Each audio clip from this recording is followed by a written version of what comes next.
அருட்பெருஞ்சோதி அருட்பெருஞ்சோதி தனிப்பெரும் கருணை அருட்பெருஞ்சோதி.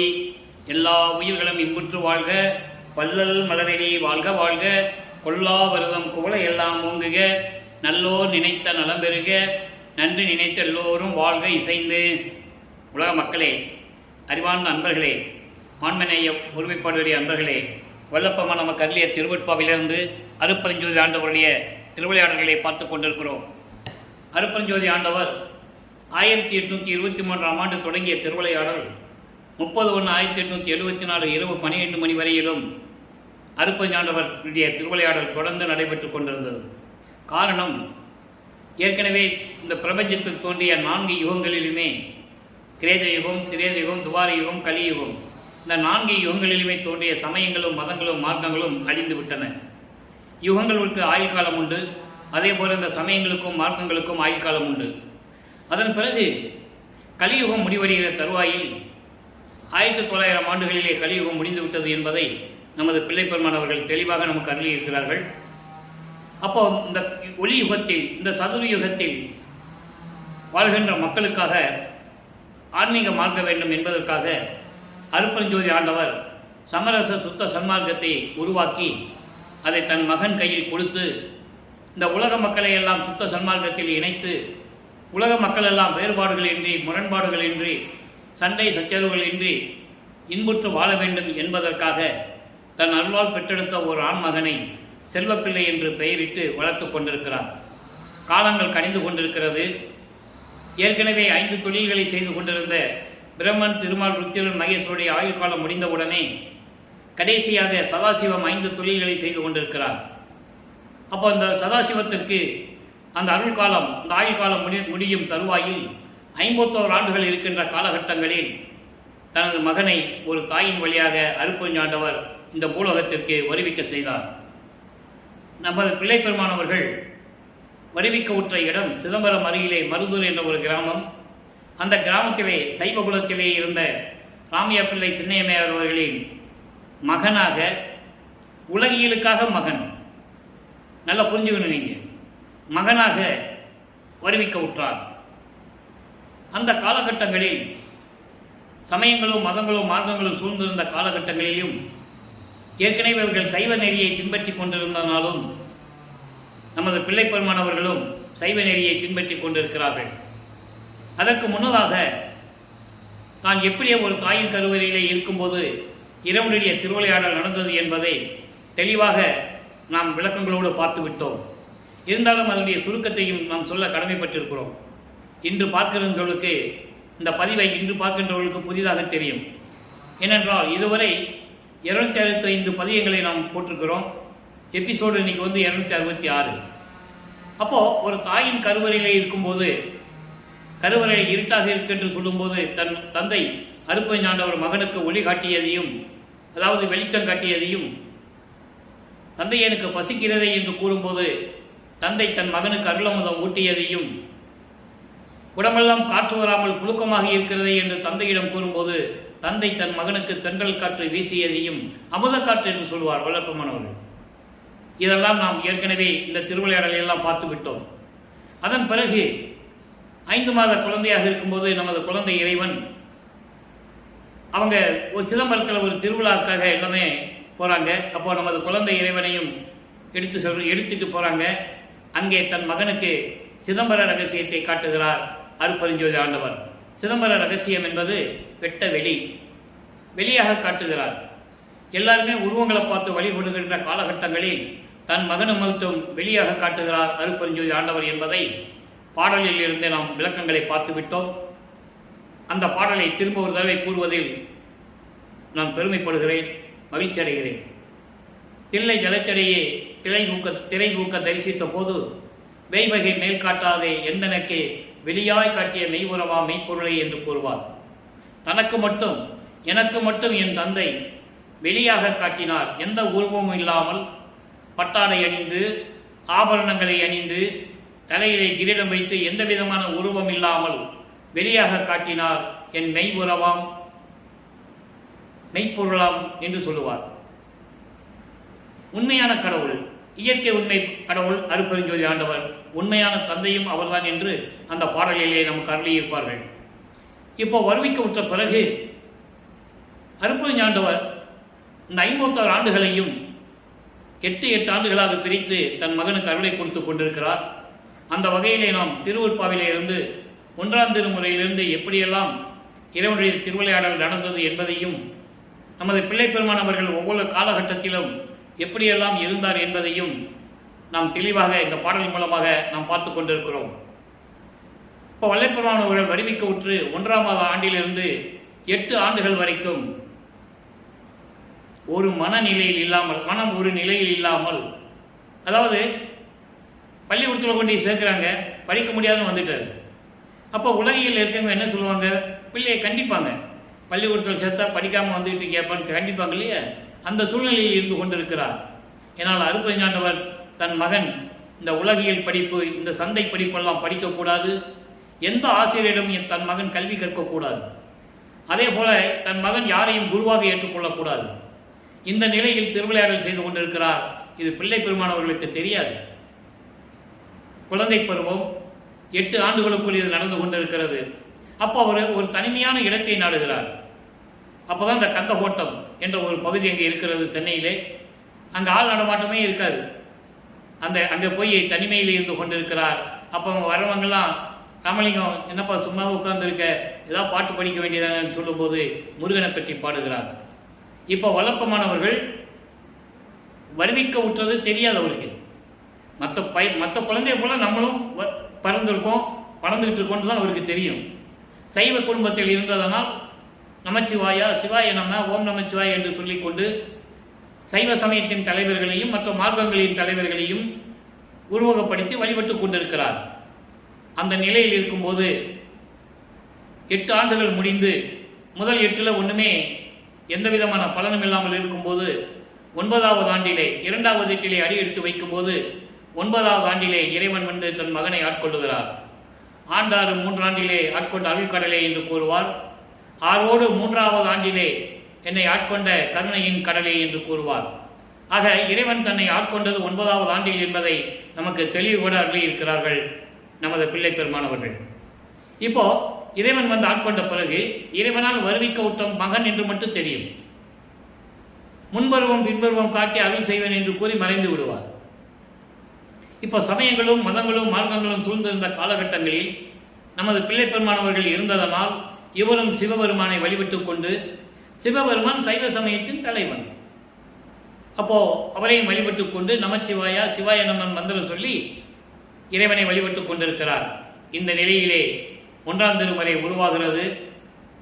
1ஆம் திருமுறை ஏற்கனவே 8 பதியங்கள் உண்டு. திருவிடை புகழ்ச்சி, விண்ணப்ப கலிவன்பா, நெஞ்சறிவுறுத்தல், சிவநேச வெண்பா, மகாதேவ மாலை, திருவருள் முறையீடு, வடிவுடை மாணிக்க மாலை, இங்கித மாலை. அப்போ சிவபெருமானை பற்றி முறையீடு செய்கிறார். அது திருவருள் முறையீடிலே என்ற பாடல்களிலே 232 பாடலுடைய விளக்கத்தையும் பார்த்து விட்டோம். இறைவனிடமிருந்து எந்த அருளை பெற முடியாதனால், சிவபெருமானை வழிபட்டு எந்த விதமான பலனும் இல்லை என்பதனால் அம்மையை பற்றி பாடுகிறார். வடிவுடையம்மனை பற்றி பாடி முறையீடு செய்து எப்படியாவது அம்மையிடம் அருளை பெற்றுக்கொள்ளலாம் என்ற நிலையில் இருக்கும்போது வடிவுடை மாணிக்க மாலை உருவாகிறது. மொத்தம் 100 பாடல்கள். இதுவரை 41 பாடல்களுடைய விளக்கத்தை பார்த்திருக்கிறோம். இன்று 42வது பாடல், 1ஆம் திருமுறை 7வது பதிகம்.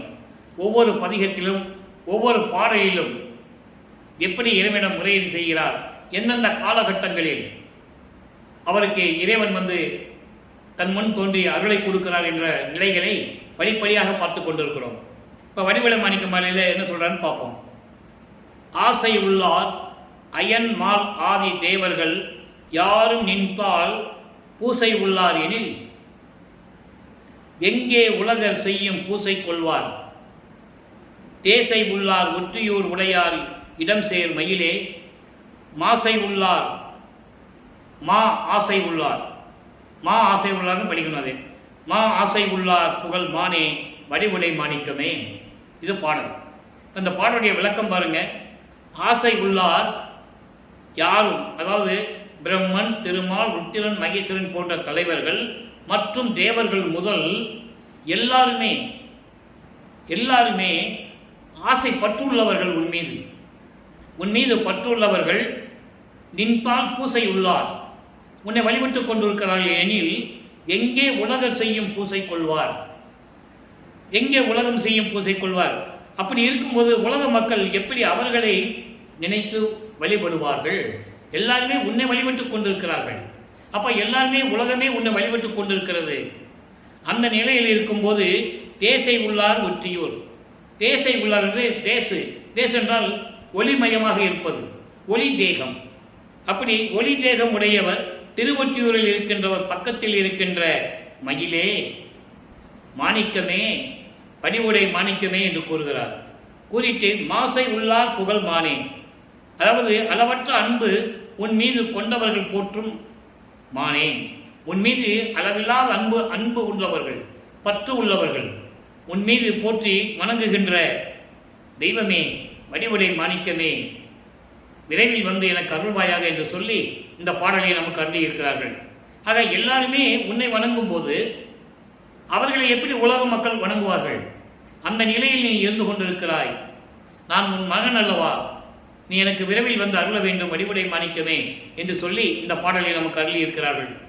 ஆக இந்த நிலையில் இருக்கும்போது வழக்கமானவர்கள் 13வது ஆண்டில் ஞானத்தை பெற்றவுடன் முதல் முறையாக திருவொற்றியூர் செல்லுகிறார். ஏழுகணர் பகுதியில் இருந்து சென்னையில் இருப்பது வள்ளலார் நகர் என்ற ஒரு இடம், அங்கே இருந்து திருவொற்றியூருக்கு நடந்துதான் செல்ல வேண்டும். 13வது ஆண்டில் வருவிக்கவுற்று 13வது ஆண்டில் முதலாக திருவொற்றியூர் செல்லுகிறார். அங்கே 2ஆம் திருமுறை உருவாகிறது. 2ஆம் திருமுறை மொத்தம் 113 பதியங்கள், 1207 பாடல்களை உடையது. இதுவரை நாம் 27 பதியங்களுடைய விளக்கங்களை பார்த்திருக்கிறோம். அதனுடைய ஒரு சுருக்கம். இதுவரையும் திருவொற்றியூருக்கு போய் தியாகராஜனை பற்றி போற்றி பாடுவார். எந்த விதமான பலனும் இல்லாததனால் திருமுல்லை வாயிலுக்கு போவார். அங்கே இருக்கிற சிவபெருமான் பேர் மாசிலாமணி. மாசிலாமணி உருகி பாடுவார். உன்னாலே வருவிக்க விட்டு நான் இவ்வளவு துன்பங்களை அனுபவித்துக் கொண்டிருக்கிறேன். நான் உன்னை தேடி வந்தால் ஏன் வந்தாய், எதற்கு வந்தாய், எப்படி இருக்கிற மகனே என்று ஒரு வார்த்தை கூட கேட்காமல் ஊமை போல நின்று கொண்டிருக்கிறாயே என்றெல்லாம் கூறுவார். அந்த விளக்கங்களை எல்லாம் பார்த்து விட்டோம். அதன் பிறகு திருவள்ளித்தாயத்துக்கு வருவார். அங்கேயும் இருக்கின்ற சிவபெருமானை பற்றி போற்றி பாடுவார். அங்கே கந்த துணி கட்டிக்கிட்டு இருக்கிறையே, எனக்கு ஒரு கந்த துணியை கொடு, நம்ம 2 பேரும் சேர்ந்து கட்டிக்கிட்டு நிற்கலாம், வரவங்க போகிறவெல்லாம் சொல்லட்டும், பெற்ற மகனை தெருவில் விட்டு விட்டான் என்று சொல்லி உன்னதான் இகழ்ந்து பேசுவார்கள். அந்த பழி சொல்லுக்கும் எலி சொல்லுக்கும் ஆளாகாமல் விரைவில் வந்து எனக்கு அருள வேண்டும் என்றெல்லாம் பாடல்களிலே கூறியிருப்பார். அந்த விளக்கங்களை எல்லாம் பார்த்து விட்டோம். இப்போ திருமுல்லை வயலுக்கும் திருவள்ளித்தாய்க்கும் போகக்கூடாது, இனிமே போய் எந்த விதமான பலன் இல்லை என்று சொல்லி திருவொற்றியூரிலே இருந்து கொண்டு தியாகராஜ பெருமானை எப்படியெல்லாம் வணங்குகிறார் என்பதையும், மனம் வந்து ஒரு நிலையில் இல்லாமல் மனம் ஒரு குரங்கு என்று சொல்லுவார். தாவி செல்லுகின்ற அந்த மனதை எப்படி அடக்குவது என்பதை மனதிடம் சொல்லுவது போல, மனதை கண்ட்ரோல் பண்ண வேண்டும், மனதை அடக்க வேண்டும் என்பதற்காக மனதிடம் சொல்லுவது போல இந்த பாடலை நமக்கு அருளியிருப்பார்கள். பதிகம் 26 திருவடி சரண் புகழ் 5வது பாடல். இது ஏற்கனவே 4 பாடல்கள் நம்ம விளக்கம் சொல்லியிருந்தோம். இன்னைக்கு 5வது பாடலிருந்து நம்ம திரும்பி வரோம். மனதிடம் எப்படி சொல்லுகிறார், அதாவது அலை வாய்ந்து கொண்டிருக்கின்ற மனதை ஒரு நிலைப்படுத்துவதற்காக எப்படி மனதிடம் சொல்லுகிறார் என்பதை இந்த பாடல் மூலமாக நாம் பார்த்து கொண்டிருக்கிறோம். விடம் கொள் கண்ணினார் அடி விழுந்தையோ வெட்கினாய், இந்த விதி உனக்கேனோ மடம் கொள் நெஞ்சமே, நினக்கு இன்று நல்ல வாழ்வு வந்தது வருதி என்னுடனே. இவர் திருவொற்றி போறார்ல, அப்ப மனதை ஒரு நிலைப்படுத்துவதற்காக மனதிடம் சொல்லுவது போல இந்த பாடலை நமக்கு அருளி இருக்கிறார்கள். வருதி என்னுடனே இடம் கொள் பாரிடை நமக்கு இனி ஒப்பார் அறியா கண்டாய், ஒன்றும் எண்ணலை கமலத்து தடங்கொள் ஒற்றியூர் அமர்ந்தனம் செல்வ தந்தையார் அடி சரண் புகழாமே. ஏன் மனசு அங்கங்க நம்ம அலைஞ்சு வச்சுக்கணும்? வா என்னோட திருவொற்றியூருக்கு வான்னு சொல்றாரு. எப்படி? விடம்பொல் கண்ணினார் என்பது தீயவர்களுடைய வலையில் சிக்கி துன்பப்படுகின்றாயே அடி விழுந்தனையோ என்று கூறுகிறார். தீயவர்களுடைய வலையில் சிக்கி துன்பப்படுகின்றாயே, அதனால் உனக்கு மிஞ்சியது என்ன? உன் மானம் போனது, வெட்கி தலை குனிகிறாய். இந்த விதி உனக்கு எதுக்கு? இந்த விதி உனக்கு எதுக்கு? நல்ல சொல்றேன், கேட்டுக்கோ. அறியாமையில் இருக்கின்ற மனமே, இன்றையிலிருந்து உனக்கு நல்ல காலம் வந்துவிட்டது. என்னுடன் வா, திருவொற்றியூருக்கு செல்லுவோம். திருவொற்றியூருக்கு செல்லுவோம். அங்கே இந்த உலகிலேயே ஒப்பில்லா தலைவர், ஈடில்லாத ஒரு தலைவர் அங்கே இருந்து கொண்டிருக்கிறார் திருவொற்றியூரிலே. ஒன்றும் நீ நினைக்க வேண்டாம், கலங்காதே, பயப்படாதே, என்னுடன் வா. அங்கே திருவொற்றியூரிலே அமர்ந்திருக்கின்ற நம் செல்வ தந்தையார் இருக்கிறாரே, அருள் செல்வ தந்தை, அந்த தந்தையாரிடம் திருவடியை கேட்டு அந்த திருவடிக்கு நாம் சரணடையலாம், என்னுடன் வா என்று கூப்பிடுகிறார். காரணம், இப்போது வல்லப்ப மாணவர்கள் வருவிக்க உற்று 11 ஆண்டுகள் நிலையில் இருந்து கொண்டிருக்கிறார். 16 ஆண்டுகள் என்னன்னே உலகியல்ல உங்களுக்கு தெரியும். ஆணாக இருந்தால் சரி, பெண்ணாக இருந்தால் சரி, மனம் அலைவாய்ந்து கொண்டிருக்கும். அந்த மனதை கட்டுப்படுத்த வேண்டும் என்ற ஒரு காலகட்டத்தில் தன் மனதை ஒரு நிலைப்படுத்துவதற்காக மனதிடம் சொல்லுவது போல இந்த பாடலை நமக்கு அருளியிருக்கிறார்கள். அதுதான் திருவடி சரண் புகழ் என்று கூறுகிறார். இப்போ வல்லப்ப மன்னர்கள் 16 ஆண்டுகளுக்குள் இந்த நிலை ஏற்பட்டு கொண்டிருக்கும் போது இறைவனிடமிருந்து எந்த அருளையும் பெற முடியாத நமது பிள்ளை பெருமான் அவர்கள் இப்போ 17வது ஆண்டிலிருந்து 24 ஆண்டுகளுக்குள் 3வது எட்டில் எப்படியெல்லாம் அவருடைய நிலை இருந்தது என்பதை திருவருட்பாவிலிருந்து பாடலுடைய விளக்கங்களை நாம் பார்த்து கொண்டிருக்கிறோம். அப்போ 3ஆம் திருமுறை உருவாகிறது. 19 பதியங்கள், 235 பாடல்கள். இந்த பாடலுடைய ஒரு சுருக்கம். இப்போ நிலைகள் மாறுகிறது. இப்போ திருவொற்றியூரில் போய் கோயில் முன்னால் நிற்பார். அங்கே இறைவன் இவருக்கு காட்சி கொடுப்பார். இறைவன் காட்சி கொடுப்பார். இவர் இறைவன் காட்சி கொடுத்த உடனே மனம் மகிழ்ந்து அருளை கொடுத்தவர் நினைச்சிட்டு இருக்கும்போது மறைஞ்சிருவார். இப்படியே நிலைகள் தொடர்ந்து கொண்டிருக்கிறது. ஏனென்றால் இன்னும் ஆண்டுகள் இருக்கிறது. தன் மகனை பக்குவப்படுத்த வேண்டும். சமயங்களிலும் மதங்களிலும் மார்க்கங்களில் இருக்க செய்து அதன் நெறிமுறைகளை எல்லாம் கடைபிடித்து திருநீர் பூசணும், உத்தராட்சமலை போடணும், நமச்சிவாய சிவாய நமன் சொல்லணும். இந்த நிலையெல்லாம் தன் மகனை இருக்க செய்ய வேண்டும். அதன் பிறகு இது தேவையில்லை என்று சுத்த சன்மார்க்கத்தை கொடுக்க வேண்டும். அதை உலக மக்களுக்கு சொல்ல வேண்டும். இந்த நிலையில் வல்லப்ப மன்னர் 3வது எட்டில் இருக்கும்போது தன் மனம் ஒரு நிலையில் இல்லாமல் நாரையும் கிளிகளையும் தூது அனுப்புகிறார். நாரையும் கிளியும் நாட்டரும் தூது என்ற பதிகத்திலிருந்து அத்தனை பாடல்களையே பார்த்து விட்டோம். அதன் பிறகு பவனி வருவதை பார்ப்பது, இறைவன் பவனி வரும்போது காட்சி கொடுப்பது, மறைந்து விடுவது, இப்படியே நிலைகள் தொடர்ந்து கொண்டிருக்கும். அப்போ உலகியலிலே நான் ஏற்கனவே கூறியது போல குடும்பத்தில் ஏதாவது ஒரு நல்ல காரியம் நடக்கணும், பிள்ளைகளுக்கு கல்யாணம் பண்ணணும், இல்லை குடும்பத்தில் ஏதாவது பிரச்சனை வந்துச்சுன்னா போய் ஜோசியம் கேட்க போவாங்க. அதே மாதிரி இவரும் ஒரு குரத்தி பெண்ணிடம் போய் குரி ஆராய்ச்சி என்ற பதிகத்திலே 10 பாடலுடைய விளக்கத்தை பார்த்து விட்டோம். இவரும் போவார், அங்கே போய் சொல்லுவார், இப்படிப்பட்ட இறைவன் என்னை ஆட்கொண்டவர், இன்னும் என்னிடம் சேரவில்லை, அவர் வருவாரா வரமாட்டாரா எனக்கு தெரியவில்லை, குரத்தி பெண்ணே ஒரு குறி வார்த்தை சொல்லுன்னு சொல்லலாம் போய் கேட்பாரு. ஏன்னா அவர் மனநிலை அந்த மாதிரி இருக்க போகும். இறைவனுடைய மகன் தெரியும், எப்படி அருளை பெறப்போறோன்னு தெரியும், ஆனால் எப்பன்னு தெரியாது. இந்த நிலையில் இருக்கும்போது அங்கேயும் எந்த விதமான பலனும் கிடைக்கும். குறி ஆராய்ச்சினா குறி ஓடணும் இல்லை. அதன் பிறகு ஒரு ஜோசியிட்டு போவார். ஜோதிடர் நாடல் என்ற பதியத்திலிருந்து எல்லா பாடலுடைய விளக்கங்களையும் பார்த்து விட்டோம்.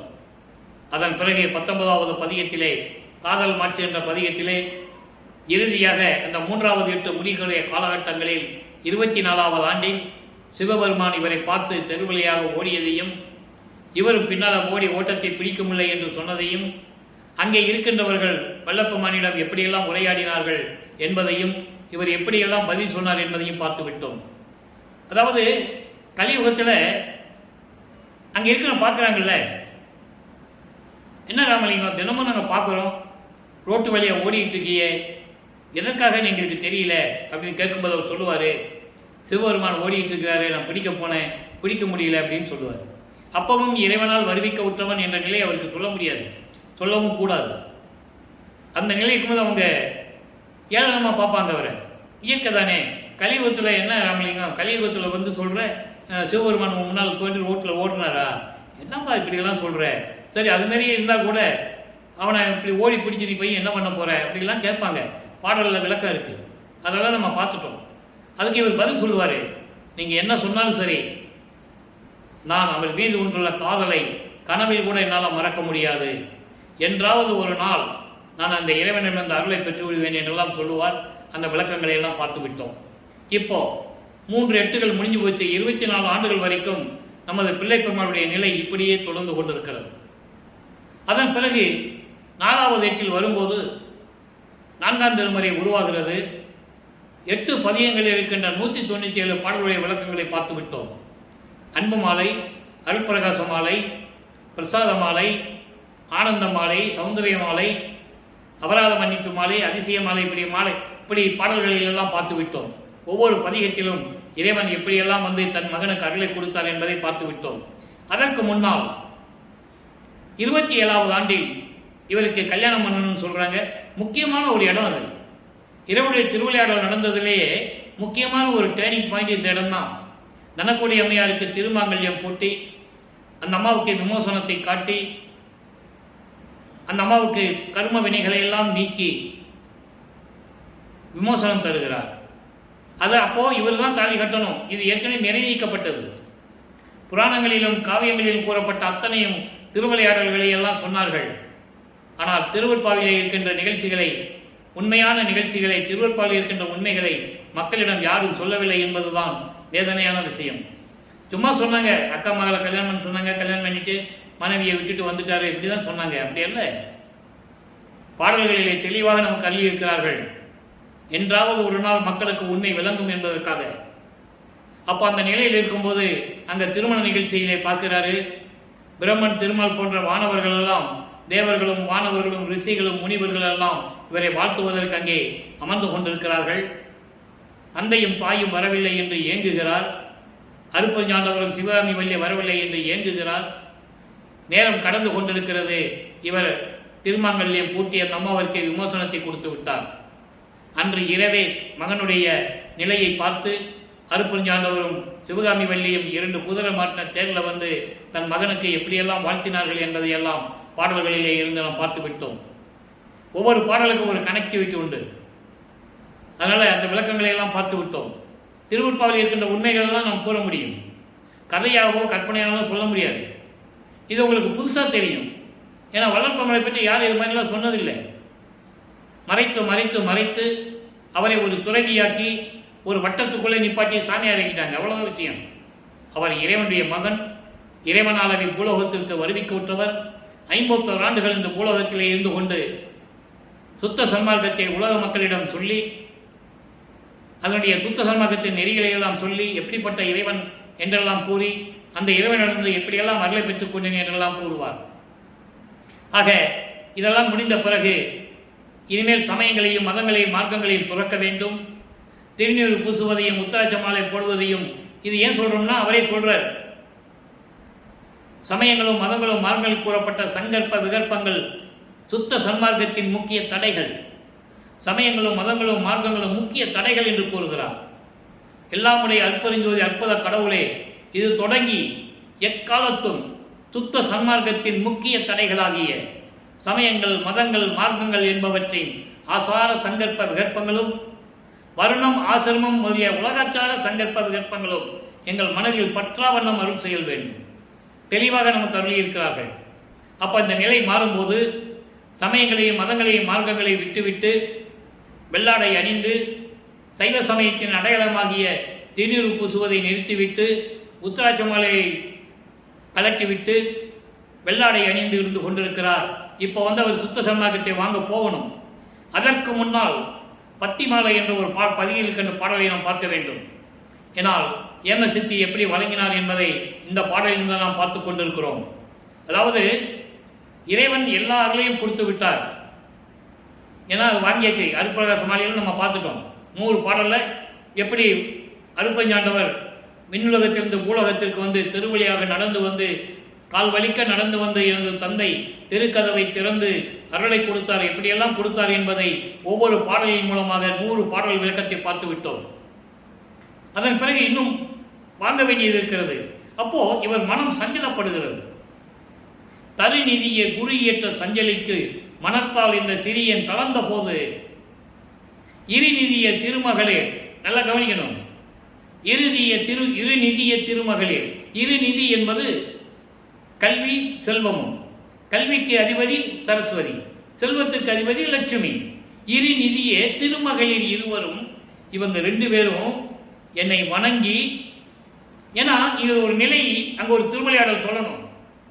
இவர் இவ்வளவு கஷ்டப்பட்டு இருக்கும்போது தந்தைக்கு மகனுடைய மன வருத்தத்தை தாங்க முடியாமல் லட்சுமியை சரஸ்வதியும் அழைத்து தன் மகனிடம் போய் சொல்லி, விவரத்தை சொல்லி, விளக்கங்களை சொல்லி, அதற்கு முன்னால் அவனை வணங்கி, நல்லா கவனிக்கணும். நீங்க பாடலில் இருக்கின்ற வல்லப்பவனுக்குரிய உண்மைகளை இப்போ நம்ம பார்த்துட்டு இருக்கோம். ஏற்கனவே விளக்கெல்லாம் கொடுத்துருக்கேன். இன்னைக்கு சொல்ல வேண்டிய காலகட்டத்தில் இருக்கிறோம். அப்போ இவரை வணங்கி இசைந்து வந்தனம் அப்பா என்று மகிழ்ந்து இசைவித்து பெருநிதி வாய்த்திட என் முன் பாடி ஆடும் பெற்றி அளித்தனையை பேதையனுக்கே என்று கூறுவார். அவங்க 2 பேரும் இவருடைய மனக்கலக்கத்தை தீர்க்கிறார்கள். என்னாகுமோ ஏதாகுமோ என்ற நிலையில் இவர் நினைத்துக் கொண்டிருக்கும் போது லட்சுமியும் சரஸ்வதியும் வந்தனம் அப்பா என்று சொல்லி இவரை வணங்கி, நல்லா கவனிக்கணும். மக்கள்கிட்ட இதெல்லாம் யாரும் சொல்லலை, அதனால உங்களுக்கு புதுசாக தெரியுது. அப்புறம் வல்லப்பெருமான் எந்த நிலையில் இருப்பார் என்பதை நீங்கள் புரிந்து கொள்ள வேண்டும். பிரபஞ்சமே அவரை வணங்குகிறது. அப்போ லட்சுமி சரஸ்வதியும் வல்லப்பெருமான இவர்களை வணங்கி வந்தனம் அப்பா என்று இருவரும் சேர்ந்து என்னை வணங்கி என் முன் பாடி ஆடி என்னை மகிழ்வித்தார்கள் என்று சொல்லுவார். 6ஆம் திருமுறையிலே அருள் விளக்க மாலையிலே சொல்லுவார். 48வது பாடல் என்று நினைக்கிறேன். 5வது வரியிலே சொல்லுவார், திருமடந்தைமார் இருவர் என் முன் எதிரே தோன்றி ஆடி என் சிறுமையெல்லாம் தீர்த்த இறைவனை என்று கூறுவார். ஒரு பாடல் உண்டு. இதை ஏன் கூறுகிறோம் என்றால் மக்களுக்கு உண்மை புரிய வேண்டும். வல்லப்பெருமானுடைய அருள் நிலை உலக மக்களுக்கு தெரிய வேண்டும். வல்லப்பெருமானவர்கள் இறைவனுடைய மகன் என்ற நிலையை உணர வேண்டும். சாதாரண சாமியாருக்கு லட்சுமி சரஸ்வதியும் வணங்குவாங்களா? அல்ல, நீங்க யோசித்து பார்க்கணும். இந்த நிலை பாடல்களிலே உண்டு. மக்கள்கிட்ட யாரும் சொல்லாதனால அவருடைய அருள் தன்மையை அப்படியே மூடி மறைத்து விட்டார்கள். உலகியலிலே பேசுவது போல பேசி பேச்சாளர், எழுத்தாளர், பாடலாசிரியர், வசனகர்த்தா, சீர்திருத்தவாதி, புரட்சிவாதி, புரட்சியாளர், புரட்சி பட வச்சிருந்தாரு. இப்படியெல்லாம் பேசி பேசி அவரை ஒரு சாதாரண மனிதனாக சித்தரித்து தமிழ் துறவி என்று சொல்லி ஒரு வட்டத்துக்குள்ளே அவரை நிப்பாட்டிட்டாங்க. நல்லா புரிஞ்சுக்கணும் நீங்க. அப்ப இந்த நிலையில் இருக்கும்போது இப்போ இறைவன் எப்படி அருளை கொடுக்கிறார், திரும்பவும் என்று சொல்லுவார். அதுக்காக தான் பத்தி மாலையை இப்போ நம்ம பார்த்துக்கிட்டு இருக்கோம். 4ஆம் திருமுறை 5வது பதிகம் பத்தி மாலையில் இன்னைக்கு 7வது பாடல்.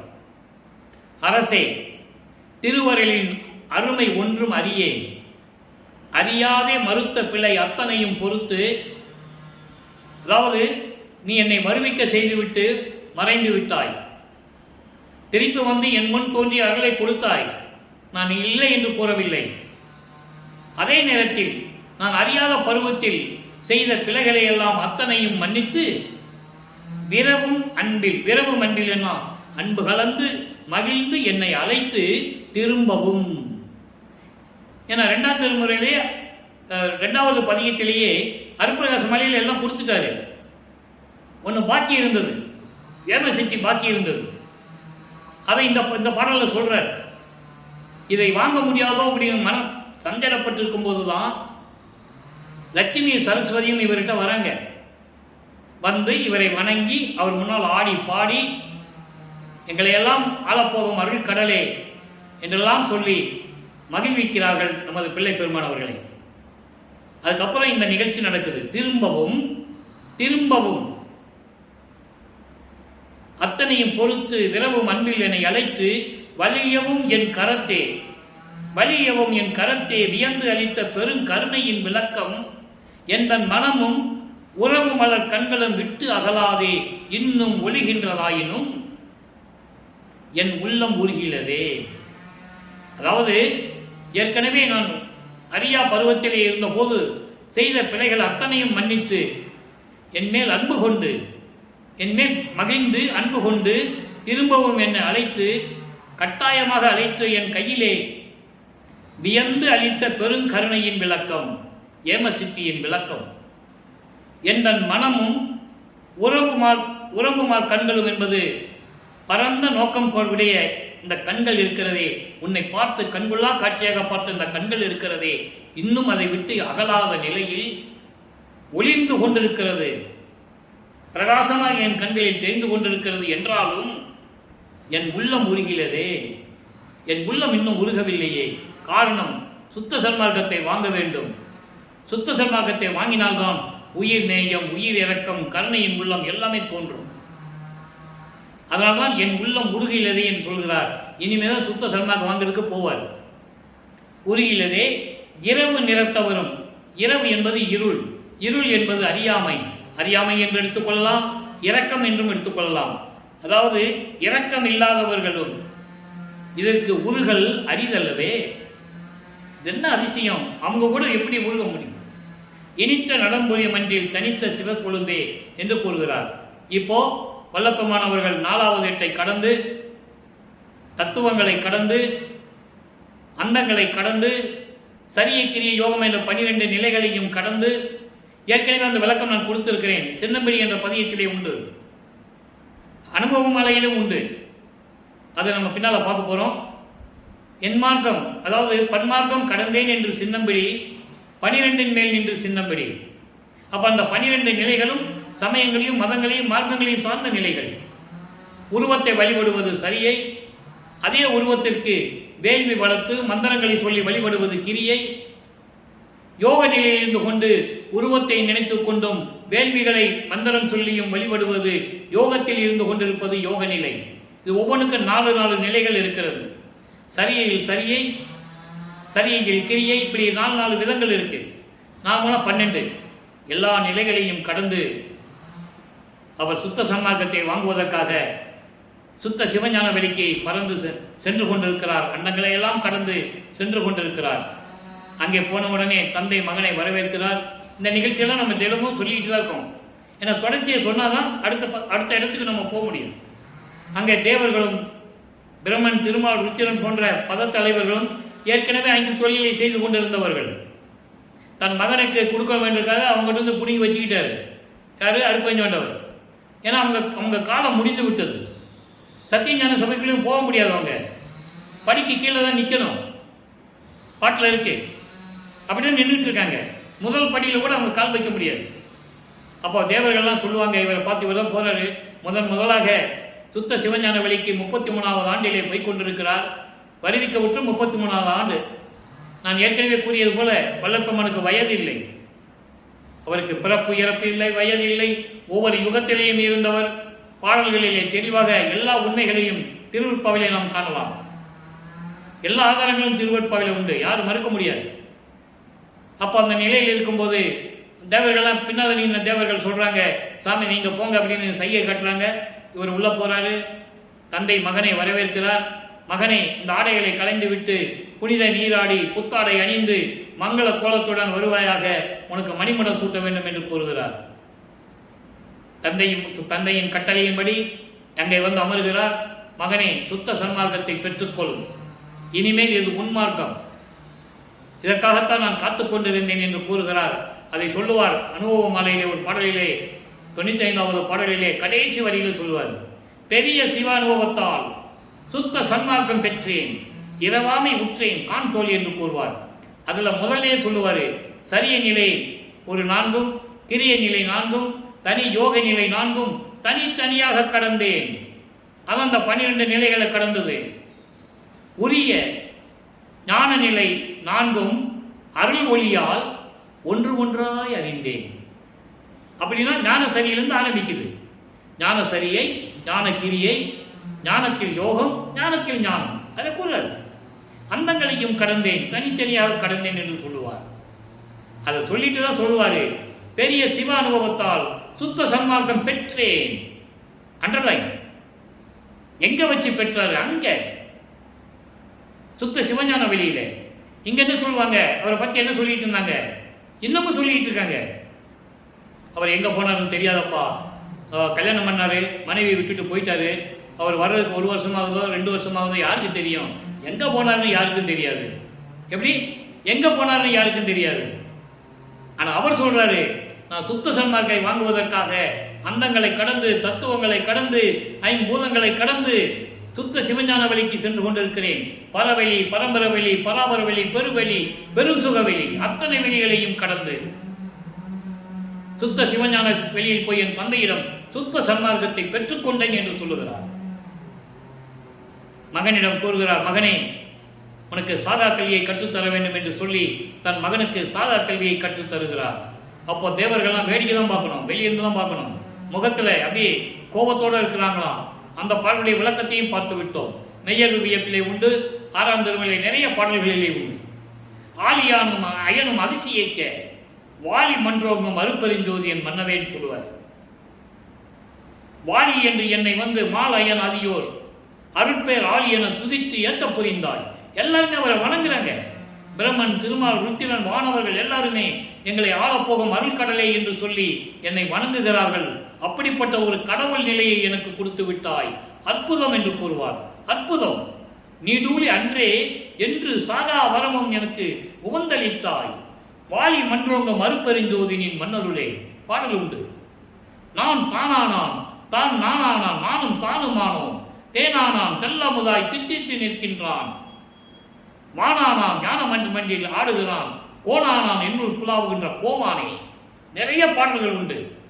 பெற்றன் என்றும் இரவாமை வேதந்தவித்தே இறைவன் என்னை உற்றை கலந்தான், நானும் அவனை உற்றை கலந்தேன் ஒன்றானும். எற்றே அடியன் செய்த தவம் யாரை புரிந்தார். எவ்வளவு அழகா சொல்லுவார் தெரியுமா? ஆக இந்த நிலைகள் எல்லாம் இருக்கும்போது வல்லப்பெருமானவர்கள் 5வது ஏட்டில் கடந்து விட்டார். 40 ஆண்டுகள் ஆகிவிட்டது. வருவிக்க விட்டு 40 ஆண்டுகள் ஆகிவிட்டது. 5/10/1823ஆம் ஆண்டு வருவிக்க விட்ட 40 ஆண்டுகள் முடிந்து விட்டது. இப்போ 6வது ஏட்டில் இருந்து கொண்டிருக்கிறார். 41வது ஆண்டிலிருந்து 48 ஆண்டுகளுக்குள் என்ன நடந்தது என்பதை இப்போ நம்ம பார்த்துக்கிட்டு இருக்கோம். அதையும் நம்ம நெருங்கிட்டு இருக்கோம். இப்போ அப்போ விண்ணுலகத்திலிருந்து நேர பூலோகத்துக்கு வருகிறார். செவிவெளி வந்த செய்திகள் நிறைய உண்டு. இவர் சிதம்பரத்திற்கு போனதாகவும், அங்கே பரசுராமன் இவர் வருவிக்க விட்டதனால் ஏற்பட்ட சொந்தம் அது. வல்லப்பெருமானவருக்கு எந்த பேரனும் பேத்தியும் கிடையாது. அவர் ஒன்றும் குடும்பம் நடத்தலை. நல்லா புரிஞ்சுக்கணும். நீங்கள் இறைவனால் வருவிக்க விட்டவர், அவ்வளவுதான். அவருக்கு அதுக்கு அவங்க ஒரு காரணமாக இருந்தாங்க. வல்லப்பெருமானவே சொல்லுவார், உபசாரத்தால் பெற்ற தாய் என்பால் ஒருத்தின்னு சொல்லுவார். ஏன் சொன்னார்னா, அவருக்கு எந்த உறவு இல்லைன்னு உலக மக்களுக்கு சொல்லணும். அப்போ இறைவனுடைய ஆற்றலால் வருவிக்க விட்டவர், ஒரு குழந்தையாக கர்ப்பப்பையிலே கருவறையிலே வைக்கப்பட்டவர். அதற்காக அந்த அம்மாவை நாம் போற்ற வேண்டும். நமது குழந்தை இறைவனை, உலகம் போற்றும் இறைவனை, சுத்த சன்மார்க்கத்தினுடைய தலைவனை, அருப்பஞ்சாண்டோடைய மகனை தன் வயிற்றில் 10 மாதம் சுமந்து இந்த உலகத்திற்கு கொடுத்தார்களே, அவர்கள் புண்ணியவரி, போற்றக்கூடியவர்கள், மதிக்கக்கூடியவர்கள். அவங்களுக்கே தெரியாது, அவங்களுக்கே இது தெய்வ குழந்தைன்னு அவங்களுக்கே தெரியாது. நல்லா புரிஞ்சுக்கணும் நீங்க. அப்போ அந்த நிலையில் இருக்கும்போது இப்போ அங்கே சிதம்பரத்தில் என்றால் சொன்னேன், வருவிக்க விட்ட சொந்தம் யார்? பரசுராமன் அவர்கள். அங்கே கருங்குழியில் இருக்கின்ற அந்த வீட்டுக்கு சொந்தக்காரர் வெங்கட ரெட்டியார், அவங்க 2 பேரும் சிதம்பரத்தில் பேசிகிட்டு இருக்காங்க. அந்த நேரத்தில் நேரம் அங்கே போய் நிற்கிறார். யாரு? நமது பிள்ளை பெருமானவர்கள். அவருக்கு தான் தெரியுமே எந்த நேரத்தில் எப்படி போகணும்னு எல்லாம் பார்த்துட்டு தானே இருக்கிறாரு. எல்லாருமையும் பெற்றுக்கொண்டார். 3 தவிர அருப்பெருஞ்சோதியை கையில் வாங்கணும், திருவருள் செங்கோலாட்சியை வாங்கணும். அது வரைக்கும் அங்கே அப்பா தான் பிரபஞ்சத்தை இயக்கிட்டு இருக்காரு. அருப்பெருஞ்சோதி 30/1/1874 நைட்டு 12 மணிக்கு தான் இவர் கைக்கு வருது. அப்போதான் அருப்பெருஞ்சாண்டவர் மகனோட கூடி இறைவனாகிறார். மறையில ரூமை சாத்திட்டு மறையில மகனோட சேர்ந்து இறைவனாகிறார், அருப்பெருஞ்சாண்டாகிறார். ஒரே இறைவன் என்ற நிலையை உலக மக்களுக்கு உணர்த்த வேண்டும். அதனால்தான் மகனோடு கூடி, பிரிந்த சக்தியோடு கூடி, 51 ஆண்டுகள் கழித்து திரும்பியும் கூடி இறைவனாகிறார், அருப்பெருஞ்சோதி ஆண்டாகிறார். இந்த 3 நிலைகள் தான் மேட்டுக்குப்பத்தில் நடக்குது. சுத்த சன்மார்க்க கொடி கட்டணும், பேருபதேசம் பண்ணணும், ஞான சரியை எங்கே தான் உருவாகுது, அருப்பெருஞ்சோதி அகவலம் அங்கே தான் உருவாகுது. அதை நம்ம பின்னால் பார்க்க போகிறோம். இப்போது கருங்குழிக்கு வராங்க. உடனே வெங்கட்ரெட்டியார் ஒரு கூட்டு வந்துட்டார். பரசுராமன் சொல்லிட்டார்ல, ஒரு கூட்டு வந்துட்டார். கூட்டு வந்த உடனே இங்கே அந்த வீட்டிலே அமர்ந்து கொண்டிருக்கிறார். தான் இருந்த இடத்திற்கு ஒரு பெயர் வர வேண்டும் என்பதற்காக தண்ணீரால் விளக்கையளித்த இல்லம் என்ற ஒரு பெயரை அங்கே உருவாக்குகிறார். எல்லாம் இறைவனுடைய திருவிளையாடல் தான். அந்த அம்மா செம்பில் தண்ணி வைக்கும்போது இது இவருக்கு தெரியும், தண்ணி தான் வைக்கிறாங்கன்னு தெரியும். ஏங்க, உலகத்தையே அண்டங்களை கடந்து கொண்டு இருக்கிறவருக்கு அது தெரியாதா? ஆனாலும் அவர் சொல்ல முடியாது. எல்லாமே இறைவனால் நடந்ததுன்னு தான் சொல்லணும். மறுநாள் அந்த அம்மா வந்து கேட்குறாங்க, சாமி மறந்து போய் நான் எண்ணெய்க்கு பதிலாக தண்ணியை வச்சுட்டு போயிட்டேனே, எப்படி விளக்கு எரிஞ்சதுன்னு கேட்குறாங்க. இவர் சொல்கிறாரு, தாயே எல்லாம் இறைவன் செயல், எனக்கு தெரியாதம்மா, நான் செம்பு தூக்கி அதில் ஊற்றுனேன், அது தண்ணியா எண்ணெயான்னு எனக்கு தெரியாது, ஆனால் விளக்கு எரிந்தது, எந்த விதமான தடங்களும் இல்லை, எல்லாமே இறைவனுடைய செயல் அப்படின்னு சொல்கிறார். இந்த நிலை இறைவனுடைய திருவிளையாடலை சொல்லணும். அந்த அம்மாவும் சரின்னு சம்மதப்பட்டு மன மகிழ்ச்சியோட சரி, எந்த விதமான சாமிக்கு எந்த விதமான இடைஞ்சல் இல்லை அப்படின்னு நினச்சிக்கிறாங்க. இப்போ கருங்குழியை விட்டு கிளம்பி ஆகணும். அங்கே தந்தை அருப்பஞ்சாண்டவரை அழைக்கிறார், வருகிறார். தந்தையும் மகனும் உரையாடுகிறார்கள். ஜீவகானிய ஒழுக்கம் உருவாக வேண்டும், அது உலகத்திற்கு தெரியப்படுத்த வேண்டும். அந்த நிலையிலே தர்மசாலை அமைப்பதற்கு ஒரு இடம் வேண்டும் என்ற நிலையில் பார்வதி மக்களிடம் ஏற்கனவே பேசியிருந்தபடி பார்வதி மக்கள் அந்த இடத்தை அவருக்கு கொடுக்கிறார்கள். அன்றே ஒரே நாளில் 23/5/1867 ஆண்டு தர்மசாலையை நிறுவி அன்றைய அணைய அடுப்பை மூட்டி உணவுகளை சமைத்து வருகின்றவர்களுக்கு, பசியோடு வருகின்றவர்களுக்கு பசியாற்றி கொண்டிருக்கிறார் நமது இறைவன் வல்லபெருமானவர்கள். அது பாடலிலே தெளிவாக நமக்கு கூறியிருக்கிறார்கள். எல்லா விளக்கங்களையும் பார்த்து விட்டோம். அதன் பிறகு 1869 ஆண்டு கடலூர் மஞ்சக்குப்ப கோட்டிலை நீதிமன்றத்திலே எப்படி வழக்கு தொடர்ந்தார்கள் என்பதையும், எப்படி விசாரணை நடந்தது, நீதிபதிக்கு இவர் எப்படி காட்சி கொடுத்தார், எப்படி தீர்ப்பு வந்தது என்ற விளக்கங்களை எல்லாம் பார்த்து விட்டோம். அதன் பிறகு தர்மசாலைக்கு வந்த உடனே அதன் பிறகு நடந்த நிகழ்ச்சிகள் எல்லாம் எல்லாமே செவியில் வந்த செய்திகள் எல்லாமே நடந்தது. காலமாக ஒருத்தர் சொல்லி அப்படியே எழுதுனது எல்லா விளக்கங்களும் இருக்கு, நம்ம இல்லைன்னு சொல்ல முடியாது. சங்கராச்சாரியார் வந்தது, இங்கே இவர் வல்லப்பெருமானவர்கள் அவருக்கு நிறைய அற்புதங்களை எல்லாம் காட்டியது, உடனே சங்கராச்சாரியார் இவரிடம் சரணடைந்தது, இதையெல்லாம் நாம் பார்த்து விட்டோம். அதன் பிறகு உத்தரஞான சிதம்பரமாலை உருவாக்கி அந்த பாடலுடைய விளக்கங்களை எல்லாம் பார்த்து விட்டோம். ஏன் உத்தரமாலை சிதம்பரம் சிறந்தது என்றால் அங்கேதான் சுத்த சன்மார்க்கத்தின் நிலைகளை கூறுகிறார். இங்கே இருந்து தான் சுத்த சன்மார்க்கம் விளங்கப் போகிறது, இங்கே ஒரு சத்தியஞான சேவை வரப்போகிறது என்ற சூட்சமான விளக்கங்கள்லாம் அதில் உண்டு. அப்போ அதெல்லாம் முடிந்த பிறகு நடராஜபதி மாலையும் சர்க்குரிமணி மாலையிலும் எப்படியெல்லாம் இறைவனுடைய நிலையையும் இவர் எப்படியெல்லாம் அருளை பெற்றுக் கொண்டார் என்ற நிலையெல்லாம் நாம் பார்த்து விட்டோம். ஏற்கனவே சொல்லியிருக்கேன், நல்லா கவனிச்சுக்கணும். நடராஜபதி வேற, நடராஜன் வேற. சிதம்பரத்தில் இருக்க நடராஜன் சமயத்தை சேர்ந்தவர், சமயத்தினுடைய தலைவன், எல்லாம் ஒரே குரூப். அவங்க சிவபெருமான், நடராஜன் இடத்துக்கு ஏற்றபடி பேர் வச்சுக்குவாங்க, அவ்வளோதான். சைவ சமயத்தினுடைய தலைவர்கள் அவர்கள்.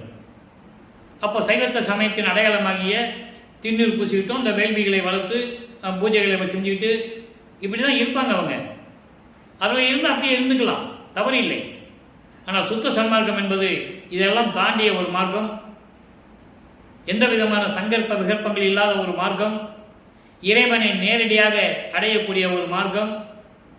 இங்கே ஆராதனை கிடையாது, அர்ச்சகர் கிடையாது, அபிஷேகம் கிடையாது, தேங்காய் பழம் உடைக்க வேண்டியதில்லை, இப்படியெல்லாம் திண்ணூறு பூச வேண்டிய அவசியம் இல்லை. இந்த நிலைகளெல்லாம் சுத்த சன்மார்க்கத்துடைய முக்கிய நெறிகள். அதனால் அந்த விளக்கத்தை நம்ம பின்னால் பார்ப்போம், மேட்டுக்குப்பம் போகும்போது பார்ப்போம். இப்போ 6ஆம் திருமுறையிலே அம்பலவாணர் வருகையிலே என்ன கூறியிருக்கிறார் என்பதை ஒவ்வொரு பாடலிருந்து பார்த்து கொண்டிருக்கிறோம். அங்கே அப்பா வர சொல்கிறார், ஆண்டுகள் நெருங்கி கொண்டிருக்கிறது, சீக்கிரம் வான்னு கூப்பிடுறது, நீ அங்கே இருந்துட்டு என்ன பண்ணுற, சீக்கிரம் வான்னு கூப்பிடுறது. அந்த விளக்கத்தை எல்லாம் பார்த்தோம். இன்னைக்கு என்ன சொல்கிறான்னு பார்ப்போம். அம்பலவாணர் வருகை நல்லா கவனிங்க. ஒருமை நிலையில் இருமையும் தந்த ஒருமையினீர் இங்கு வாரீர், பெருமையினீர் இங்கு வாரீர். அதாவது ஒருமை நிலை என்பது ஒன்றாக கூடிய ஒரு நிலை, நீயும் நானும் ஒரு நிலை என்ற பொருள். கடவுளின் பேரின்ப நிலை என்று கூட சொல்லலாம். ஒருமை நிலையில் நீயும் நானும் ஒன்றுதான் என்ற நிலையில் இருமையும் தந்த இன்மையும் மறுமையும். இன்மை என்பது பூலோகத்தினுடைய இன்பங்கள், மறுமை என்பது விண்ணுலகம். விண்ணுலகத்திற்கும் பூலோகத்திலும் இருக்கின்ற அத்தனை பேரின்பங்களையும் உரிமையோடு, அதாவது எல்லா அருளையும் மகன் என்ற உரிமையோடு எனக்கு அளித்தீர், இங்கு வாரீர். இங்கன்னா எங்க? பூலோகத்துக்கு, தர்மசாலைக்கு கூப்பிடுறார், இங்க வான் கூப்பிடுறாரு. அது ஒரு பாட்டில் நம்ம பார்த்தோம், அம்பலவாணர் வரையில் இன்னொரு பாட்டில் பார்த்தோம். அப்படின்னா மகனே நம்ம 2 பேரும் இருக்கிற மாதிரி ஒரு இடம் பாறேன் அப்படின்னு கூப்பிடுவார். இவர் சொல்லுவார், நான் அதெல்லாம் முடியாது, நீ என்னோட வரணும்னு சொல்லுவார். இதெல்லாம் பாடல்களில் விளக்கம் உண்டு. அதனால தான் அருப்பஞ்சாண்டர் இவரும் 2 பேரும் அங்கே போவாங்க. எங்கே? மேட்டுக்குப்பம் போவாங்க. அப்போ வைஷ்ணவர்கள் அங்கே வந்து அந்த குடிசையில் வந்து தங்கி இருப்பாங்க அப்படின்னு வரலாறுகள் கூறுகிறது. நம்ம பாடலின் மூலமாக இதெல்லாம் உண்மை என்றும் போது அது உண்மை, தவறில்லை. இவங்க போய் பார்த்த உடனே அவங்க போயிடுறாங்க. இவங்க காட்சி கொடுக்குறாங்க, பார்த்துக்கிறாங்க. ஆஹா, இனிமேல் நம்ம இங்கே வரக்கூடாதுன்னு சொல்லிட்டு போயிடுறாங்க. அவ்வளோதான். இதெல்லாம் நம்ம விளக்கங்களை பார்த்துட்டோம். இப்போ ஒருமை நிலையில் இருமையும் தந்த ஒருமையினீர் இங்கு வாரீர். மகன் என்ற உரிமையோடு ஒருமை நிலையில், நீயும் நானும் என்ற ஒரு நிலையில், கடவுளின் பேரின்ப நிலையில், இந்த பூலோகம் விண்ணுலகம் சேர்ந்து இன்மையும் மறுமையும் என்ற நிலைகளில் இருந்து கொண்டு எல்லாவற்றையும் எனக்கு தந்த தந்தையரே இங்கு வாரீர். இப்போ இந்த பூலோகத்துக்கு வான் கூப்பிடுறாரு. அதுக்கு அடுத்து ஒன்மை விரும்பினேன், எல்லாம் கவனிக்கணும். ஒன்மை விரும்பினேன் அண்மையில் ஈகுவீர். ஒன்மை விரும்பினேன். ஒன்மை என்பது ஒளி, ஒளி என்பது அருப்பெருஞ்சோதி. நான் சொன்னேன்ல, இன்னும் அருப்பெருஞ்சோதி அவர் வாங்கலை. நல்லா புரிஞ்சுக்கணும். எல்லா அருளையும் வாங்கியாச்சு. தத்துவங்களை கடப்பது, ஐம்பூதங்களை கடப்பது, சரியக்கிரிய யோக நிலைகளை கடப்பது, அந்தங்களை கடப்பது எல்லாம் வாங்கியாச்சு. ஏம சித்தி, தத்துவ சித்தி, சாகா கல்வி எல்லாம் வாங்கியாச்சு. இது அருப்பெருஞ்சோதியை வாங்கிட்டு இவர் 2 பேரும் ஒன்னாதானா கடவுள் நிலையிலிருந்து அமையமாக முடியும், அங்க போக முடியும். அப்போ ஒன்மை விரும்பினேன், ஒளியை விரும்பினேன். ஒளியை விரும்பினேன் என்பது அருப்பெருஞ்சோதியை நான் விரும்பினேன், அண்மையில் ஈகுவீர். அது எனக்கு தெரியும், வெகு விரைவில் நீ கொடுத்துருவ. அப்பாட்ட சொல்றாரு, ஒன்னை விரும்பினேன் அண்மையில் ஈகுவீர். நான் அருப்பெருஞ்சோதியை விரும்பிக்கிட்டு இருக்கேன், நான் உங்ககிட்ட கேட்டேன், ஆனால் வெகு விரைவில் நீங்கள் அதை கொடுத்துருவீங்க. அப்போ இன்னும் வாங்கலைன்னு அர்த்தம். நல்லா புரிஞ்சுக்கணும். அப்போ வளப்பமன் தர்மசாலையில் இருக்காருன்னு அர்த்தம். அருப்பெருஞ்சோதியை வாங்கிட்டாருன்னா அவர் அங்கே மேட்டு கொடுத்துருக்காருன்னு அர்த்தம். அப்போ ஒன்னை விரும்பினேன் அண்மையில் ஈகுவீர். நான் விரும்பினேன் உண்மைதான், ஆனால் வெகு விரைவில் நீ கொடுத்துருவேன், எனக்கு தெரியும். உண்மை சொன்னேன் இங்கு வாரீர். உண்மையைத்தானே சொல்றேன், உண்மையை தானே உங்ககிட்ட சொல்றேன். உலகத்துக்கு வா, சீக்கிரம் வா. அடுத்து சொல்வார் பாருங்க, பெண்மை இடம் கொண்டீர் வாரீர். பெண்மை இடம், பெண்மை இடம் எவ்வளவு பெரிய விளக்கம் தெரியுமா இருக்கு. நான் சுருக்கமாக தான் சொல்றேன், நிறைய விளக்கங்கள் சொல்லலாம், மணிக்கணக்கில் சொல்லலாம். பெண்மை இடம் என்பது பெண்மையினுடைய தன்மை என்று பொருள். பெண்மையின் தன்மை என்பது அதாவது கடினமாக இல்லாமல் இருப்பது. அப்போ பெண்மை என்பது தாய் உள்ளம் கொண்டது. பெண்மை என்பது தாய் உள்ளம் கொண்டது. தாய் உள்ளம் கொண்ட இறைவனே இங்கு வாரீர். அதான் சொல்வாரு, தாயும் தந்தையும் நீதானே, எம்மை என்னும் என்னை இட்டு இறையும் பிரியாது அம்மையும் அப்பனுமாம் அருப்பெருஞ்சோதி. தாய் உள்ளம் கொண்ட இறைவன் என்று சொல்லுவார். நீயே என் தந்தை அருளுடையாய், என்னை நேர்ந்து பெற்ற தாயே என்று கூறுவார்.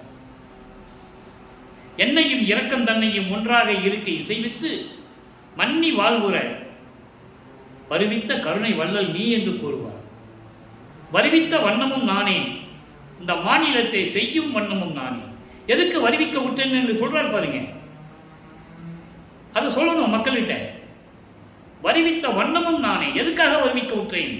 ஆன்ற சன்மார்க்க மணிவர என்னைத்தான் இன்று அமுதளித்த இனிய நற்றாயே சொல்றாருல்ல. அப்போ சுத்த சன்மார்க்கத்தை உலக மக்களிடம் சொல்லுவதற்காகவும், உயிர் இரக்கத்தையும் உயிர் நேயத்தையும் உலக மக்களிடம் சொல்ல வேண்டும் என்பதற்காகவும், கொலையும் புலையும் தவிர்க்க வேண்டும் என்ற நோக்கத்திற்காகவும் நான் வருவிக்க உற்றேன் என்று கூறுகிறார். அதான் சொல்லுவார் ஒரு பாட்டில், கோடாது கொல்லா விரதம் தன்னை கொல்லாரை காணில். உயர்ந்த விரதம் எது? கொல்லா விரதம். அப்படி அந்த கொல்லா விரதத்தை உறுதி ஏற்காதவனை நீ பார்த்தால் புல் என எண்ணி புறம்பொழிக. அவன் ஒரு தூஷன் சொல்லிட்டு அவன் பக்கமே போகாதுன்னு சொல்றேன். ஏன்? அது விட்டாதான் சுத்த சன்மார்க்கத்தை பெற முடியும். நான் ஏற்கனவே கூறியது போல 6ஆம் திருமுறையில் கூட பாடல்கள் உண்டு. 42வது பதிகம், 40, 41, 42 3 பதிகங்கள் அருமையா இருக்கும். கொல்லாமை விரதம் தன்னை கொண்டார் தம்மை தல்லானை, கொலையும் புலையும் தல்லாரை தழுவானை. ஏன் இவ்வளவு வற்புறுத்தி சொன்னார்? என்ன உலக மக்களுக்கு சொல்லணும். ஏன்னா அங்கதான் சுத்த சன்மார்க்கம் இருக்கு.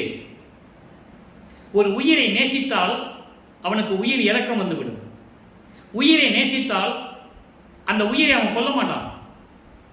அந்த உயிரை, அந்த பிணத்தை, நாறுகின்ற பிணத்தை சாப்பிட மாட்டான்.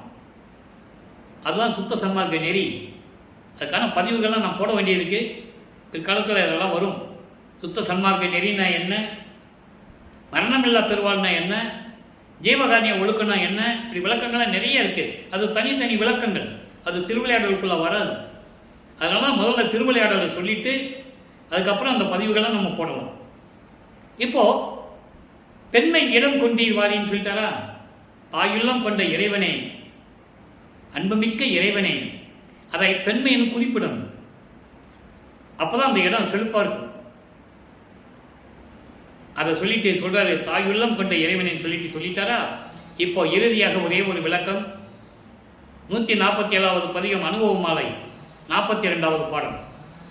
இந்த பாடலை பார்ப்பதற்கு முன்னால் ஒரு விளக்கம். அதாவது ஒரு தாயின் வழியாக, ஒரு தாயின் கருவறையிலே 10 மாதம் இருந்து இறைவன் அங்கே கொண்டு போய் வச்சு தன் மகனை 10 மாதம் இருக்க வைக்கிறார். காரணம் என்னன்னா, தன் மகன் இந்த உலகியலுக்காக 51 வருடங்கள் இந்த மக்களோடு இருக்க வேண்டும். சமயங்களிலும் மதங்களிலும் மார்க்கங்களிலும் ஈடுபட செய்ய வேண்டும். அவன் வாயால் நமச்சிவாய் என்று சொல்ல வேண்டும். அதன் பிறகு அது தேவையில்லை, அருப்பெருஞ்சோதி அருப்பெருஞ்சோதி தனிப்பெருங்கருணை அருப்பெருஞ்சு என்ற மகாமந்திரத்தை சொல்ல வைக்க வேண்டும். இதுதான் கான்செப்ட். அப்போ இதெல்லாம் கடந்து வந்த பிறகு இறுதியாக தன் பெற்ற அனுபவங்களை மாலையாக தொடுத்து என்பது பாடல்களாக தொகுத்து அனுபவ மாலை என்ற இடத்திலே 100 பாடல்களிலே நமக்கு அருளி இருக்கிறார்கள். இன்னைக்கு அந்த 42வது பாடலை பார்க்க போனோம். நல்லா கவனிங்க. அற்புதமான பாடல்கள். எல்லாவற்றையும் சொன்னார்கள். திருவருட்பாவை சொல்லாமல் விட்டு விட்டார்கள். மனம் ஏங்குகிறது, மனம் கலங்குகிறது. இப்படிப்பட்ட ஒரு அருமையான இறைவனை பெற்றிருக்கிறோம். எப்படிப்பட்ட ஒரு அருமையான மார்க்கத்தை பெற்றிருக்கிறோம். மக்களிடம் சொல்லாமல் விட்டு விட்டார்களே. 72 ஆண்டுகள் முடிந்து விட்டது. சமயங்களிலே சொல்லப்போனால் நான் ஏற்கனவே கூறியது போல மற்ற விஷயங்களை நான் பேசுவதில்லை. இருந்தாலும் சில விளக்கங்களை கூற வேண்டியிருக்கிறது. இவருடன் இருந்தவர்கள், வல்லப்பெருமானுடன் இருந்தவர்கள், மாணாக்கர்கள் என்று சொல்லப்பட்டவர்கள், அணுக்க தொண்டர்கள் என்று சொல்லப்பட்டவர்கள், நமது வல்லப்பெருமானவர்கள் இறைவனான பிறகு அவருடைய புகழையும் பேரையும் எங்கேயுமே போய் சொல்லலையே. யாருக்குமே தெரியல. காரணம், சமயங்களையும் மதங்களையும் மார்க்கங்களையும் ஜாதிகளையும் அவரால் விட முடியவில்லை. இதுதான் உண்மை. உறுதியாக சொல்ல முடியும். இது ஒரு இகழ்ச்சிக்காகவோ பொறாமைக்காக சொல்றதில்லை. இதுதான் உண்மை. ஏனென்றால் அவர்கள் உடன் இருந்தவர்கள் எல்லாருமே இவர் சுத்த சன்மார்க்கத்தை பற்றி பேசிக் கொண்டிருக்கிறார். சுத்த சன்மார்க்கத்திற்கு இதெல்லாம் எதிரிகள் என்று சொல்கிறார். சங்கற்ப விகற்பங்கள்லாம் இருக்கக்கூடாதுன்னு சொல்றாரு. ஆனால் ஜாதியின் பெயர்களை பின்னால் போட்டுக் கொண்டிருந்தார்கள். முதலியார் என்றும், பிள்ளை என்றும், கவுண்டர் என்றும், ஐயர் என்றும் போட்டுக் கொண்டிருந்தார்கள். மாறவில்லை அவர்கள். ஒரு ராமகிருஷ்ணருக்கு கிடைத்த சீடன் மாதிரி விவேகானந்தன் மாதிரி ஒரு ஆள் இல்லை. ரமணருக்கு கிடைத்த சீடர்கள் மாதிரி யாரும் இல்லை. அதனால தான் அவர்கள் புகழ் இன்னும் பேசிட்டு இருக்காங்க. நல்லா புரிஞ்சுக்கணும் நீங்க. காரணம், மக்களிடம் சொன்னார்கள். இமயமலையிலிருந்து கன்னியாகுமரி வரைக்கும் போனாங்க. உலகமெல்லாம் தெரிஞ்சது. வல்லற்பெருமானை பற்றி யாருக்கு தெரியும்? தெரியாது. சொன்னாதான் தெரியும். அந்த நிலையில் இருக்கும்போது இப்போ அனுபவமலையில் என்ன சொல்கிறேன்னு பார்ப்போம். அனுபவமலையிலே சொல்லுவார், உடல் இருந்தவர்களெல்லாம் சதி செய்தனர் என்று கூறுவார். அந்த பாடல் உண்டு, அந்த விளக்கத்தை நம்ம பார்த்துட்டோம். அதோடு மட்டுமல்ல, நெய்யர்கள் வியப்பில் சொல்லுவார், என் கூட சில பேர் வந்தாங்க, வெள்ளம் வந்துச்சுன்னு சொல்லுவார். வெள்ளம் என்பது இரவோடு இரவாக வெள்ளம் வந்துச்சுன்னு சொல்லுவார். வெள்ளம் என்பது சமயங்களும் மதங்களும் மார்க்கம் சூழ்ந்திருந்த காலகட்டங்களில் நான் இருந்தபோது என்னோடு சில பேர் இருந்தாங்க, நாங்களாம் பயணம் செஞ்சோம், ஒரு படகுல ஏறி போனோம்னு சொல்லுவார். அந்த விளக்கம் எல்லாம் வெளியே யாரும் சொல்ல முடியாது, நூல் விளக்கம் தான் சொல்ல முடியும். வெள்ளம் வந்துச்சு, படகு வந்துச்சு, நாங்கள் படகுல ஏறி போனோம், எல்லாரும் போயிட்டாங்க, தண்ணியில் குதிச்சு போயிட்டாங்க, நீந்தி போயிட்டாங்க, நான் மட்டும் ஒரு கரை மேலே வந்தேன், இப்படியெல்லாம் சொல்லுவார். அது விளக்கம் அல்ல, அது நூல் விளக்கம். சமயங்களும் மதங்களும் மார்க்கம் சூழ்ந்திருந்த காலகட்டங்களில் என்னோடு பயணம் செய்தவர்கள் என்னை விட்டு விட்டு சென்று விட்டார்கள், நான் ஒருவன் தான் கரையேறினேன். மெய்யல் வியப்பில் உண்டு பாடல், நான் ஒருவன் தான் கரையேறினேன், அக்கறையை கண்டேன். தெளிவாக சொல்லுவோம், ஏன் மகவல்ல சொல்லுவாரே. இந்த நிலைகளெல்லாம் இருக்கும்போது இந்த அனுபவ மாலையிலே இன்னைக்கு 42வது பாடலில் என்ன சொல்றார் பார்ப்போம். பார் முதலா பரநாதிபதி, பரநாதபதி, அத பார் முதலா பரநாதிபதி, பூலோகம் முதல் எத்தனையோ உலகங்கள் இருக்கின்றன, எல்லா உலகங்களையும் கடந்து விந்து நாதம் பரவிந்து பரநாதம் திக்கிராந்தம் அதிக்கிராந்தம் சம்மௌனம் சுத்தம் அதீதம் போன்ற நவநிலைகளையும் கடந்து கடந்து அப்பாலும் அதற்கு அப்பாலும் மகாதேவமலை சொல்லுவாரு, அப்பாலுக்கு அப்பால் அப்பாலுக்கு அப்பால் என்று சொல்லுவார். அப்பாலுக்கு அப்பால் பாங்குடைய தனி செங்கோல் ஓங்க நடக்கின்ற அருள் பாங்கோடு தனி செங்கோலாட்சி விளங்க நடத்துகின்ற நடக்கின்ற சீர் தெரிந்தார். அவர்களுடைய புகழை, என்னுடைய தந்தையினுடைய புகழை தெரிந்தவர்கள். நல்லா கவனிக்கணும், எல்லா உலகங்களையும் கடந்து அதற்கு அப்பாலையும் கடந்து அண்டங்களை கடந்து அருள் பாங்கோடு அருள் தன்மையோடு தனி திரு செங்கோலாட்சி நடத்தி ஓங்கி நடத்துகின்ற அவருடைய புகழை தெரிந்தவர்கள். தெரிந்தவர்கள் வணங்குந்தோறும் அவங்கெல்லாம் வணங்குறாங்க இறைவனை. ஆனா இறைவன் என்ன நினைக்கிறாரு, அவர்கள் வணங்குவதற்காக ஏற்றுதற்கோ எனது திருவாளர் அருள்கின்றது அன்று. நம்மளை வணங்குகிறார்களே, அதனால் அருளை கொடுப்போன்னு சொல்லி இறைவன் அருளை கொடுப்பதில்லை. ஏனால் அவர்கள் சுத்த சன்மார்க்கத்தில் இல்லை. யாராக இருந்தாலும் சரி, பிரம்மன் திருமால் ருத்திரன் யாராக இருந்தாலும் சரி, பாடலிலே கூறுகிறார். அதான் சொல்றாரு இங்க, அவங்கெல்லாம் இறைவனுடைய புகழ் தெரிஞ்சிருந்தும் வணங்கினாலும் சரி, அவங்க நம்மளை வணங்குகிறார்களேன்னு சொல்லி அருட்பெருஞ்சாண்டவர் அருளை கொடுப்பதில்லை. திருவாளர் அருள்கின்றது அன்று கொடுப்பதில்லை. அப்ப யாருக்கு கொடுப்பாங்க? மனம் கனிந்தே ஆர்தரும் பேரன்பு ஒன்றே பொறுத்து அருள்கின்றார். இறைவன் மீது பேரன்பு கொண்டு சுத்த சன்மார்க்கத்தில் இருந்து கொண்டு அன்போடு தன்னை வணங்குகின்றவர்களுக்கு அருளை கொடுக்கிறார். அததான் உத்தரஞான சிதம்பரமாலையில சொல்லுவாரு, மகன் கிட்ட சொல்லுவாரு, மகனே உன்னை ஏமாத்துவாங்க, அவங்களெல்லாம் அடையாளம் பார்த்துக்கோன்னு சொல்லுவாரு. ஒத்தாரையும் இழிந்தாரையும் நேர்கண்டு உவக்க, அருமையா சொல்லுவார். அப்ப மகன் கிட்ட சொல்றாரு, மகனே பார்த்துக்கோ பார்த்துக்கோ, ஒத்தார் என்பது சுத்த சன்மார்க்கத்தை சேர்ந்தவர்கள், இழிந்தார் என்பது சமயங்களையும் மதங்களையும் மார்க்கங்களையும் சார்ந்தவர்கள், எல்லாம் வேஷம் போட்டு வருவான், பார்த்துக்கோ, நேரடியா பார்த்துக்கோன்னு சொல்ற. அதான் இங்க சொல்றாரு. அப்படிப்பட்ட இறைவன், அண்டங்களை எண்ணங்களை தாண்டி கொண்டிருக்கிற இறைவன், அவனுடைய புகழை தெரிந்தவர்கள் வணங்குகிறார்கள். நம்மளை வணங்குகிறார்கள் என்பதற்காக அருளை கொடுப்பது இல்லை. அப்ப யாருக்கு தராரே? மனம் கனிந்து உள்ளம் உருகி நினைந்து நினைந்து உணர்ந்து உணர்ந்து நிகழ்ந்து நிகழ்ந்து அன்பு நிறைந்து நிறைந்து ஊற்றலும் கண்ணீராதனால் உடம்பு நனைந்து நனைந்து அருளமுதே நன்னிதியே ஞான நடத்தரசே என்று வணங்குகிறார்களே, அவர்களுக்கு தருவார். மனம் கனிந்து ஆர்தரும் பேரன்பு ஒன்றை குறித்து அதை நினைத்துதான் இறைவன் அருள் செய்வார். ஆதலினால் என்ன சொல்ற பாருங்க, ஆதலால் அவரிடத்தை அன்புடையார் எல்லாம் ஓர் தரும் என் உறவினராம். இறைவன் மீது யார் அன்பு கொண்டுள்ளார்களோ அவர்களெல்லாம் என் மக்கள், என் உறவினர்கள். சொல்ற இறைவனுக்கு யார் யார் வணங்குகிறார்களோ, அப்படி மனம் உருகி வணங்குகிறார்களோ அவர்கள் எல்லாம் என் உறவினர்கள், என் மக்கள். என் உறவினனாம். ஆணை, இது சத்தியம், இது இறைவன் கட்டளை. என் தந்தை கூறுகிறார், எப்படி என்னை வணங்குகின்றவர்களெல்லாம் உனக்கு உறவினர்கள் என்று சொல்லுகிறார். இது சத்தியம். இது நீயும் உறவானது அவர் அன்பு மறவாமை குறித்தே. ஒரு தோழியிடம் சொல்லுவது போல சொல்றாரு. எனவே மக்களே, நீங்களும் எப்படி உறவானீங்க, எனக்கு உறவானீங்க, அவருடைய அன்பை நினைத்து இருந்தீர்களே, அதனால் அன்பு நினைத்து மறக்காமல் இருந்தீர்களே, இறைவனுடைய அன்பை நினைத்து மறக்காமல் இருந்தீர்களே, அதனால் நீயும் உறவாகிவிட்டாய். உலக மக்களே, நீங்களும் உறவாகிவிட்டீர்கள். எனவே மக்களே, எல்லாரும் சுத்த சன்மார்க்கத்துக்கு வாருங்கள், இறைவன் அருளை பெற்றுக்கொள்ளுங்கள், மரணமில்லா பெருவாழ்வு வாழுங்கள், நோயற்ற வாழ்வில் இருங்கள் என்று உலக மக்களை நமது இறைவன் வல்லற்பமானவர்கள் அழைக்கிறார். எனவே அன்பர்களே, இன்று பார்த்த திருவிழாவுடைய பதிவை நீங்கள் கண்டு கழித்திருப்பீர்கள். இறைவனை வணங்கி சுத்த சன்மார்க்கத்தில் இருந்து இறைவன் அருளையெல்லாம் பெற்றுக்கொண்டு நீங்கள் வையகத்தில் வாழ்வாங்க வாழ வேண்டும் என்று இறைவன் தயவாளையும் கருணையாலே வாழ்த்து விடைபெறுகிறேன்.